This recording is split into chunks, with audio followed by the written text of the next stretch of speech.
Louisiana, 1841. The air was heavy with humidity and silence. Spanish moss hung from the oak trees like ghosts frozen in time. Beyond the trees stood a sprawling cotton plantation, white columns, wide balconies, and beneath it all, secrets. The Beaumont estate was one of the wealthiest plantations along the Mississippi River.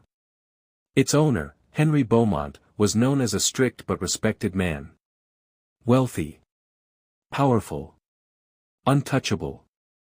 But inside that grand house, one person knew more about its secrets than anyone else. The cook. Her name was Clara May. She had worked in that kitchen since she was 14. By 1841, she knew every ingredient, every recipe, every herb growing in the garden, and more importantly, every poison stored quietly in locked cabinets. And that knowledge would change everything. The kitchen, heart of the plantation. The Beaumont kitchen was not just a place for food. It was a laboratory. Large iron pots simmered over open flames. Wooden shelves held jars labeled in faded ink.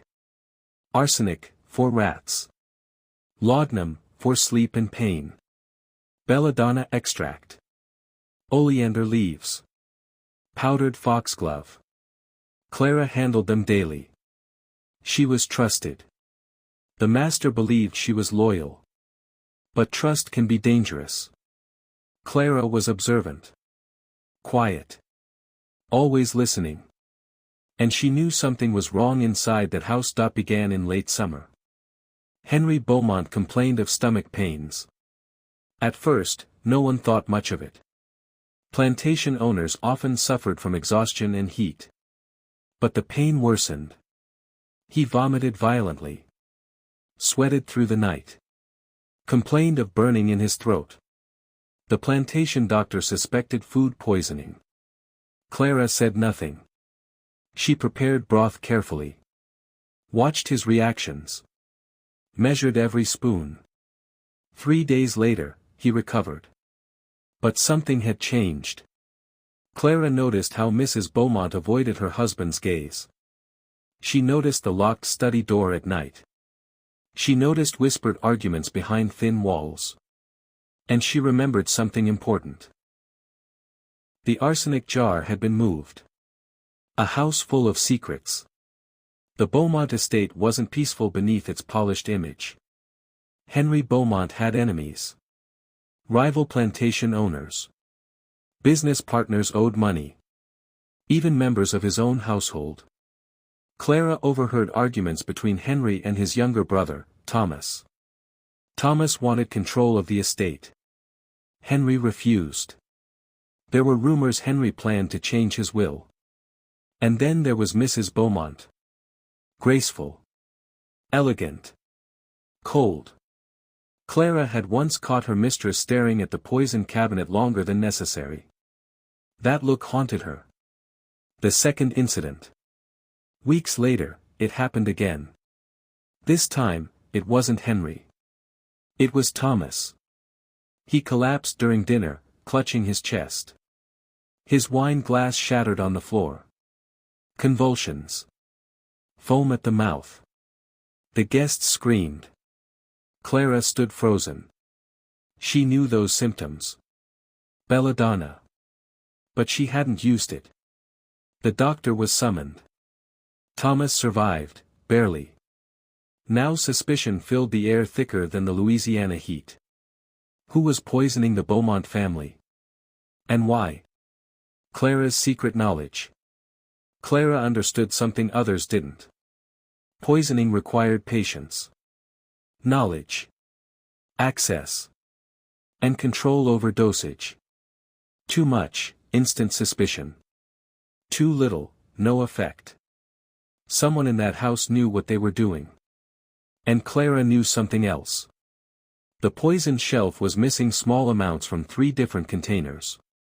Arsenic. Belladonna. Foxglove. A slow poison strategy. Not to kill immediately. But to weaken. To frighten. To destabilize. Fear spreads through the plantation. Servants whispered at night. Was it a curse? Was someone trying to seize the estate? Was it revenge? Henry Beaumont grew paranoid.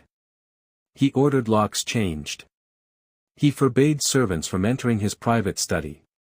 He accused Thomas openly. Thomas accused the doctor. Mrs. Beaumont said nothing. But Clara watched everyone. She began keeping her own quiet record. Dates. Symptoms. Who poured the wine? Who delivered the tea? Who lingered near the cabinet? Clara may have been the cook. But she was also the only person who understood every substance in that house. A terrifying realization.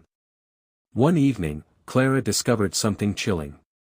A handwritten note hidden behind flour sacks. It read. Slowly. Let him suffer first. No signature. But Clara recognized the handwriting style. Elegant. Curved letters. Like the mistress's diary. Her heart pounded. If Mrs. Beaumont was behind it, what was her motive? Inheritance? Revenge? Escape from a cruel husband? Or was Clara being framed?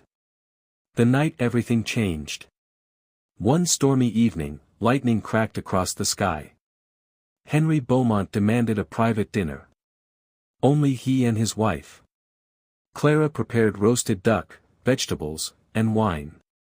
She watched Mrs. Beaumont carefully as she carried the tray. Minutes later. A scream echoed through the mansion. Henry lay on the floor. His skin pale. Breathing shallow. Eyes wide with terror.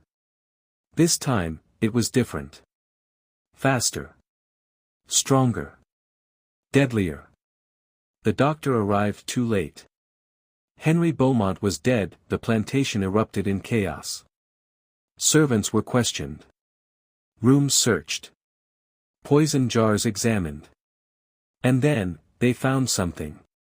Arsenic residue in a kitchen spoon. Clara's spoon. She protested.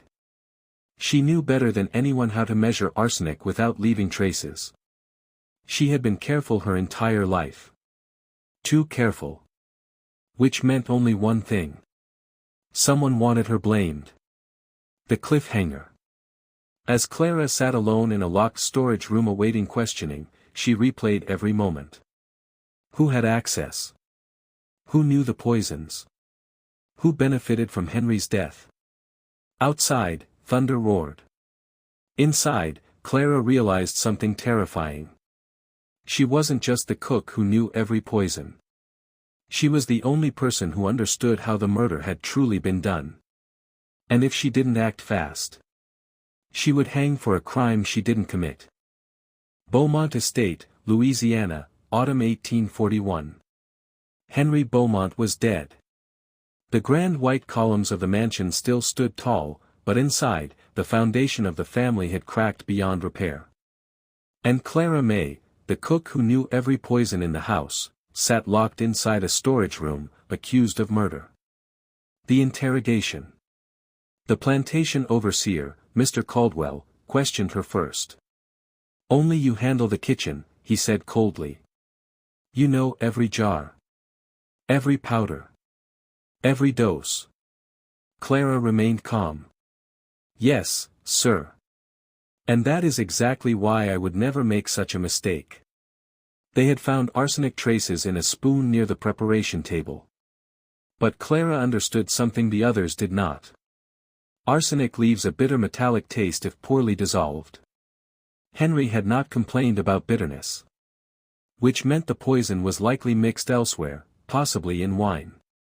And Clara did not pour the wine. Mrs. Beaumont did. A quiet observer. Grace Beaumont had not shed a single tear. She wore black the next morning, but her posture was straight, controlled. Almost relieved. Clara watched her carefully during the morning gathering.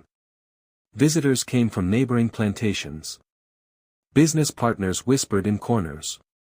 Thomas Beaumont, Henry's younger brother, stood awkwardly near the fireplace. Pale. Nervous. But alive. Clara remembered something from weeks earlier. Thomas had nearly died from belladonna. If Henry had survived that first poisoning attempt, perhaps someone adjusted the dosage. Someone learning through trial. 2 days after Henry's death, something unexpected happened.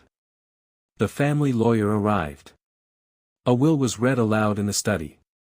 And the room froze. Henry had recently changed it. The estate would no longer pass entirely to Thomas. Instead, half would go to Grace Beaumont. The other half placed in trust, managed by Grace.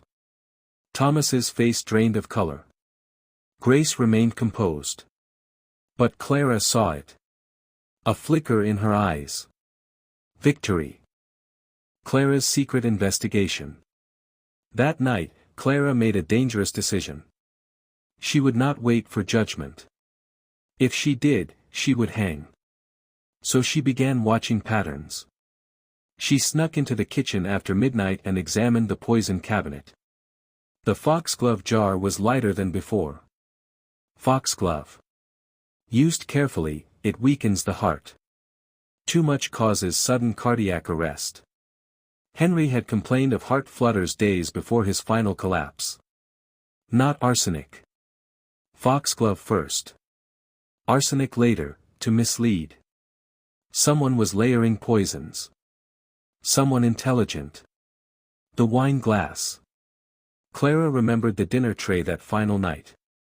She replayed the moment in her mind. She prepared the duck. She placed 2 wine glasses on the tray. Mrs. Beaumont insisted on carrying it herself.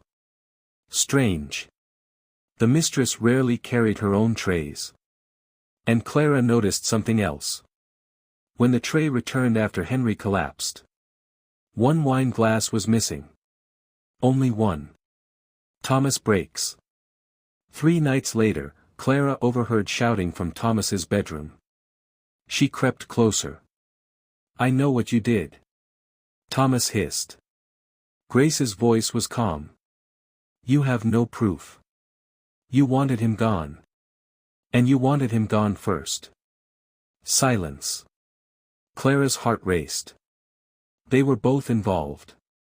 Or both suspected each other. But only one had access to the wine. Before Clara could piece everything together, tragedy struck again. Thomas Beaumont was found dead in his bed. No struggle. No noise. Just stillness. The doctor claimed heart failure.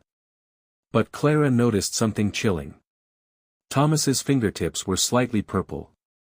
A sign of cardiac poisoning. Foxglove again.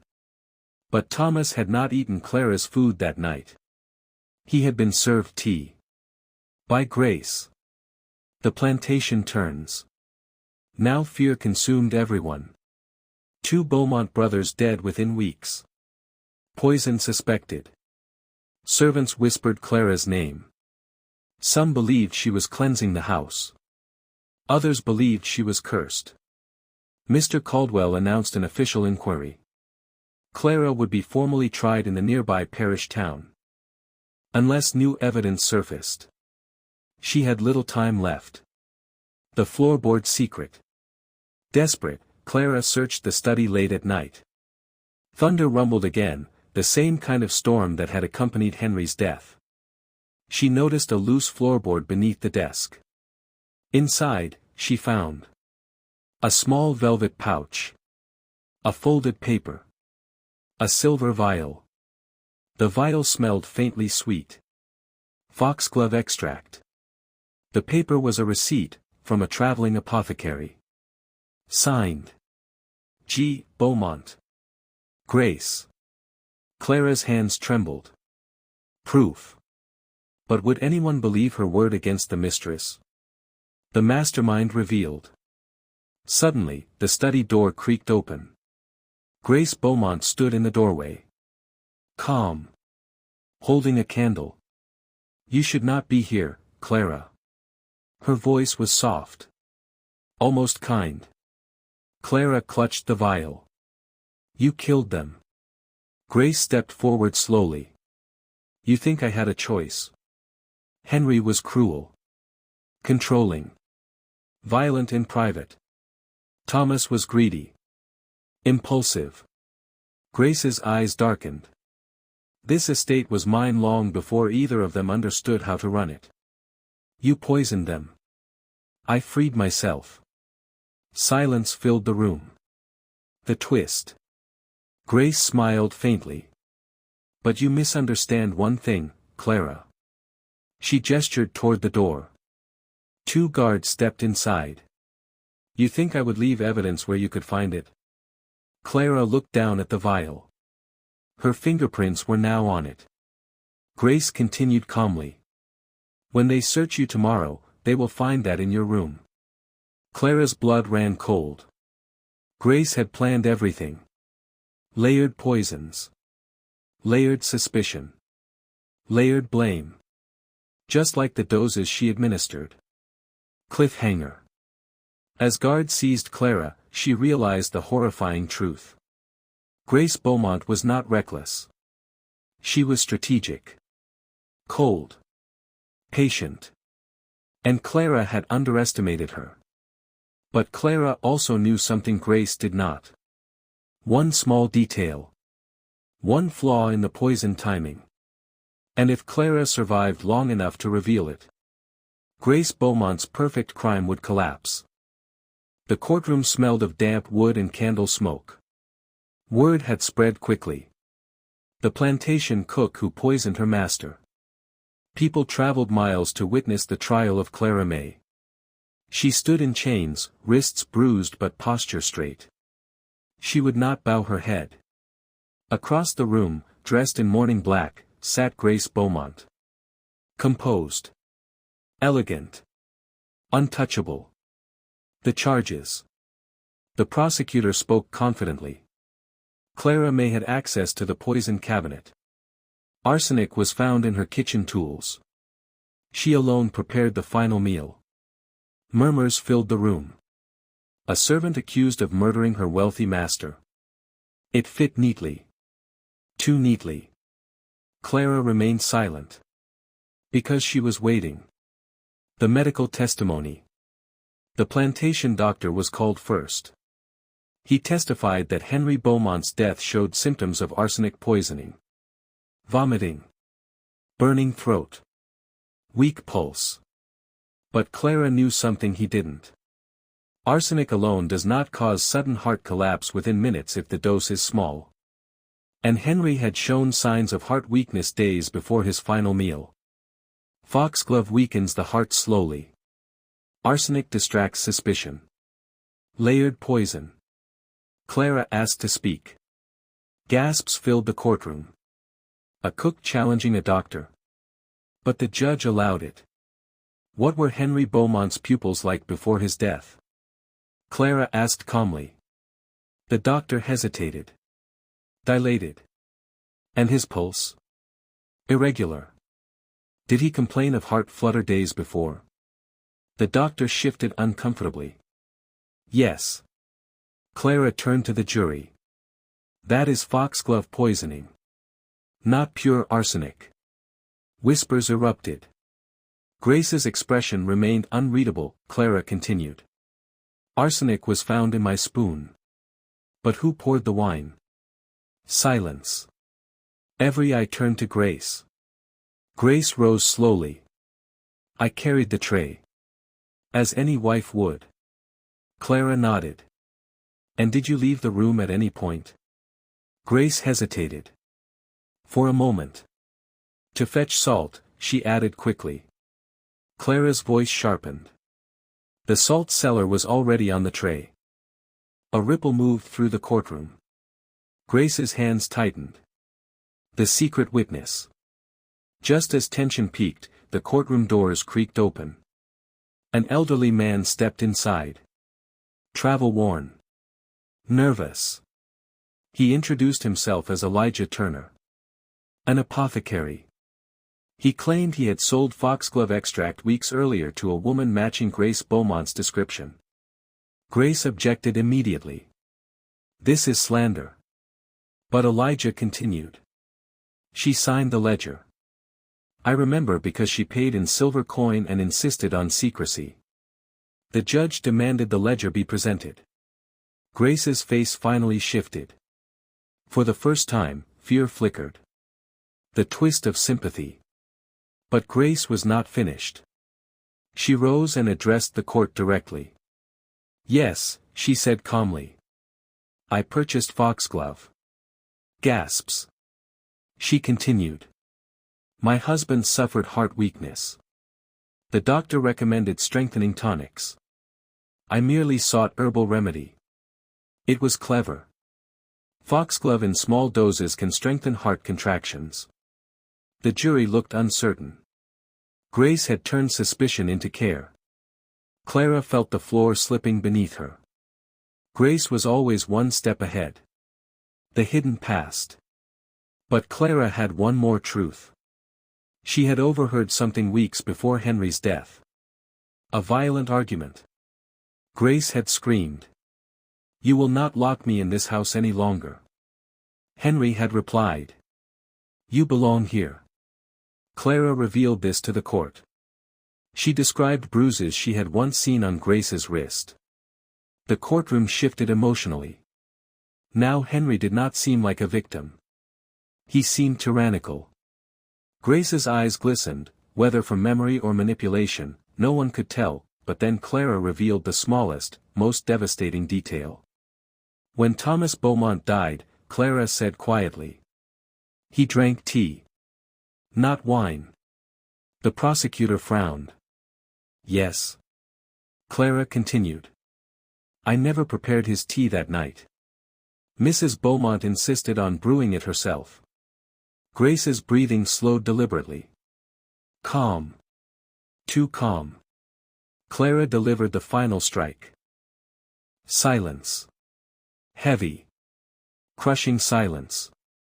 Grace's control fractured. Just slightly. The psychological break. Grace suddenly laughed softly. A sound that did not belong in mourning. You think any of you understand what it is to be trapped, she whispered. The courtroom held its breath. They would have destroyed this estate. Destroyed everything. Her voice cracked, not with weakness, but intensity. I only adjusted nature's timing. That was not a denial. It was a confession wrapped in pride. The verdict. The jury deliberated for hours. Outside, rain began to fall. Clara sat quietly, hands clasped. Grace stared forward, eyes distant. When the jury returned, their verdict was clear. Clara May, not guilty. Grace Beaumont, guilty of poisoning Henry and Thomas Beaumont. A collective gasp filled the chamber. Grace did not scream. She did not plead. She simply smiled faintly, as if even now, she believed she had won something greater. The aftermath. Grace was sentenced to death by hanging. Clara was freed. But freedom felt heavy. The Beaumont estate was sold. The plantation dissolved. And Clara left Louisiana soon after.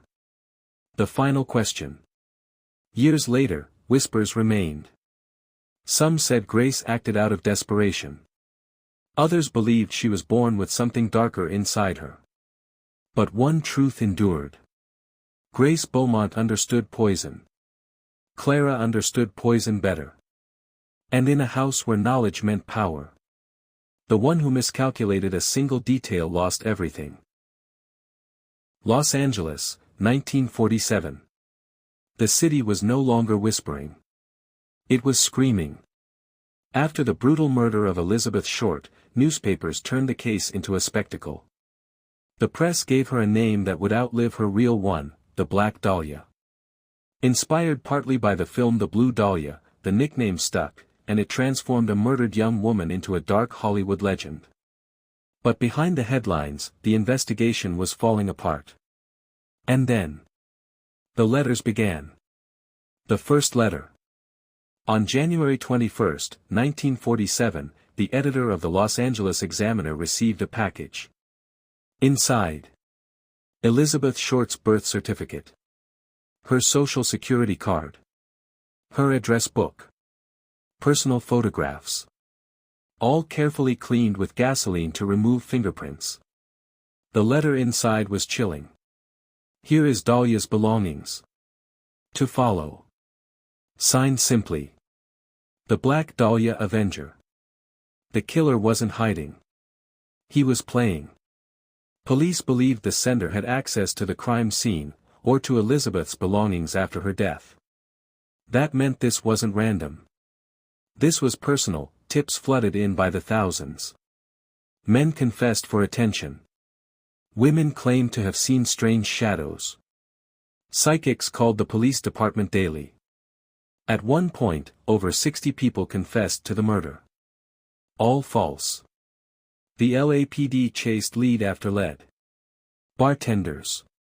Doctors. Military veterans. Struggling actors. Even wealthy socialites.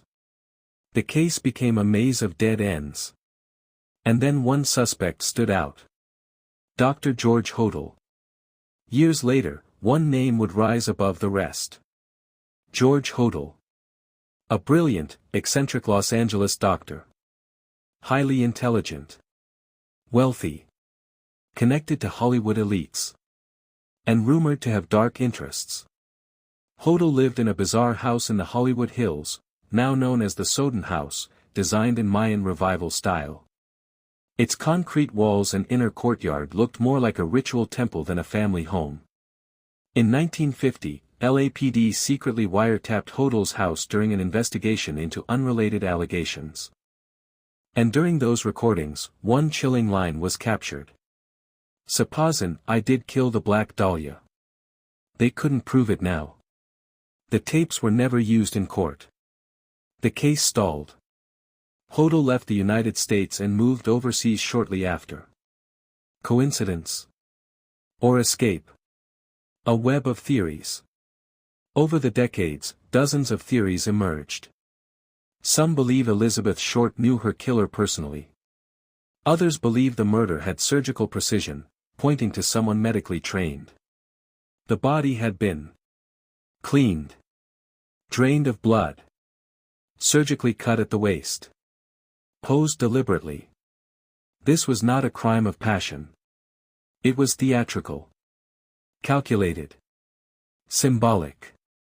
Some criminologists believe the killer wanted attention. Others say it was ritualistic. A few believe the truth was covered up to protect powerful men. But no charges were ever filed. No one was convicted. The media turns her into myth. As the years passed, the real Elizabeth Short faded. In her place, a myth grew. She was portrayed as a mysterious seductress. A party girl. A woman living recklessly. But records show something different. She was homeless at times. Staying with friends. Dreaming of acting. Searching for stability. The tabloids exaggerated her life to sell papers. Hollywood eventually embraced the legend. In 2006, the story was adapted into a film by director Brian De Palma titled The Black Dahlia. But even that film couldn't solve the mystery. Because the truth was still buried somewhere in Los Angeles. The silence that followed. By the mid-1950s, the case grew cold. Detectives retired. Files gathered dust. Witnesses disappeared. But something about the crime never faded. Maybe it was the brutality. Maybe it was the posing of the body. Maybe it was the way the killer taunted the press. Or maybe it was because the Black Dahlia case represents something darker. The illusion of Hollywood. Behind the glamour, there was corruption. Behind the lights, there were shadows. And in those shadows, someone got away with murder. Los Angeles never truly moved on. The murder of Elizabeth Short wasn't just a crime. It became a symbol. A symbol of broken dreams. Of dark Hollywood secrets. Of a killer who may have walked freely among the city's elite. And decades later, the question still burns. Who killed the Black Dahlia? The modern theories. Over the years, investigators, journalists, and amateur detectives reopened the case again and again. Thousands of pages of files. Hundreds of suspects. Zero convictions. But several major theories continue to dominate the discussion. Theory 1, Dr. George Hodel. The most famous suspect remains George Hodel. In 2003, his own son, former LAPD homicide detective Steve Hodel, published a book claiming his father was the killer. His evidence included the secret wiretap recordings from 1950. Photos of a woman resembling Elizabeth Short found in Hodel's belongings. Hodel's medical training, the body was surgically bisected. His sudden move overseas during the investigation. The wiretap quote remains chilling. "Supposin' I did kill the Black Dahlia. They couldn't prove it now. But critics argue." The quote was vague. No physical evidence directly linked Hodel to the crime scene.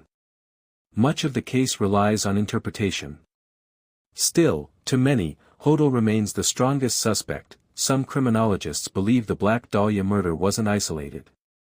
In the 1940s, Los Angeles saw several unsolved murders involving mutilation. Some investigators speculate the same killer may have been responsible. The surgical precision.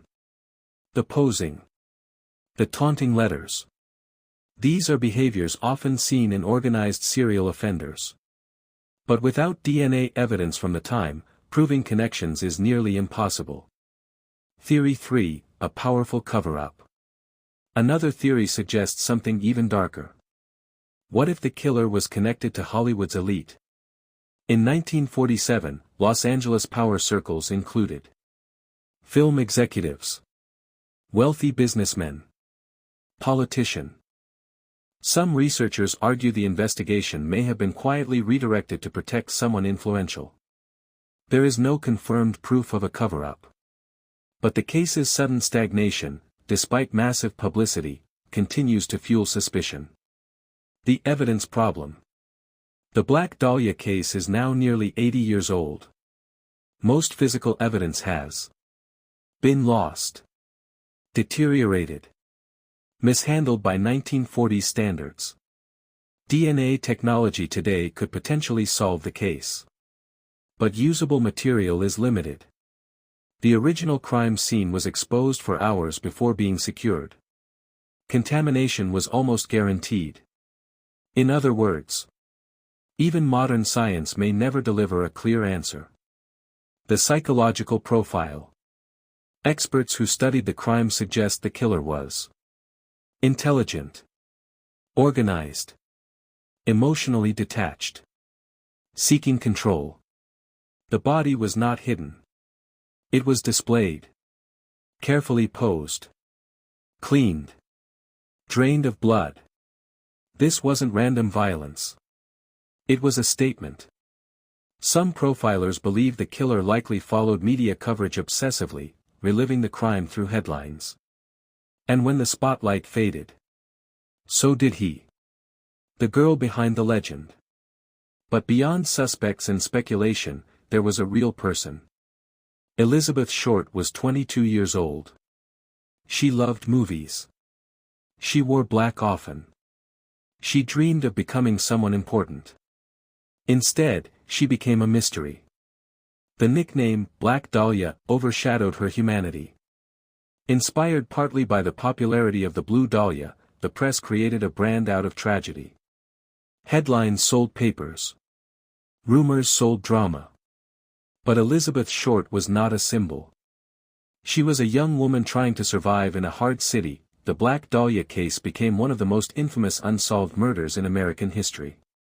It inspired books, documentaries, and films, including The Black Dahlia directed by Brian De Palma. But none of them could answer the one question that matters. Who did it? And perhaps more haunting. Why? Was it obsession? Jealousy? A twisted artistic mind? Calculated predator hiding behind wealth and respectability?